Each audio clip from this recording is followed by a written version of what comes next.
শুকনো মাছের কারবার এটা কাকদ্বীপ মহকুমাতে ভীষণভাবে প্রচলিত। বিশেষ করে এই কাজে মহিলা কর্মী যারা আছেন তারা স্বনির্ভর হওয়ার জন্য তারা রীতিমতো কাজে লেগে পড়েন এই শুকনো মাছের এই কমাসের মাত্র কারবারের জন্যই।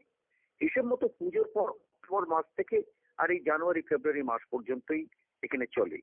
এর আগে আমরা আমাদের এই চ্যানেলেতে দেখেছেন যে আমরা দেখিয়েছিলাম যে লায়ালগঞ্জ, কালিস্থান, ওখানে বিশাল বিশাল শুকনো মাছের আমরা সমস্ত কিছু আড়ত বা ওখান থেকে কিভাবে শুকনো হচ্ছে সেসব আমরা দেখিয়েছি।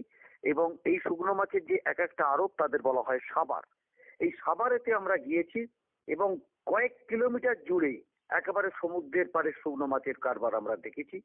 তার আগে এই শুকনো মাছের কারবারটা ছিল কিন্তু জম্বু আইল্যান্ডে, অর্থাৎ জম্বু দ্বীপে, যেটা বকখালি থেকে জম্বু দ্বীপের দিকে যাচ্ছে, সেই জম্বু দ্বীপ। এই জম্বু দ্বীপেতে ছিল প্রথম শুকনো মাছের যে কারবারটা ওখানেতেই ছিল। এবং সেখানেতে যে গ্রামটা ছিল সেই গ্রামটার নাম ছিল 420 গ্রাম। 420 মানে 420টা পরিবার সেখানেতে ইনভলভ হয়ে গিয়েছিল ওই শুকনো মাছের কারবার করতে করতে। বিশাল এলাকা জুড়ে শুকনো মাছের কারবার হতো। পরবর্তীতে এই শুকনো মাছের কারবারটা করে বন্ধ হয়ে যায়।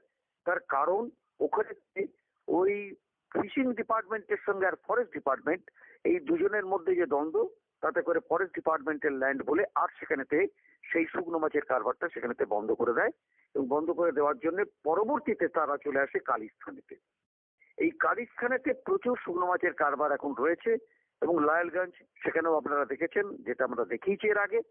কিন্তু এখন দেখতে পাচ্ছি সেই শুকনো মাছের কারবারটা কিন্তু একদম কাকদ্বীপের গা ঘেঁষা একেবারে প্রসাদপুরেতে আমরা পাচ্ছি, মুড়িগঙ্গা নদীর চরে।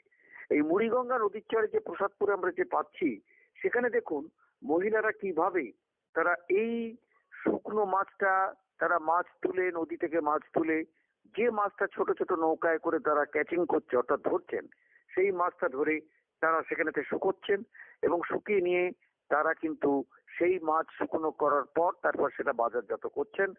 এবং তারা এর মধ্যে এক একটা পরিবার তারা কিন্তু রীতিমতো স্বনির্ভর হচ্ছে এই শুকনো মাছের কারবারের মাধ্যমে।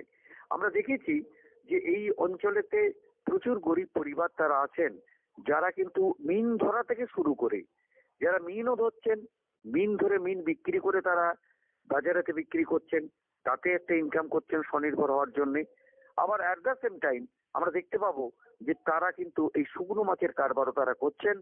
এবং মহিলা কর্মীরা একজোট হয়ে এই যে শুকনো মাছের কারবারটা করছেন, মূলত কিন্তু তারা নিজেদের সংসারটা নিজেদের চালাবার জন্যই এই প্রচেষ্টা।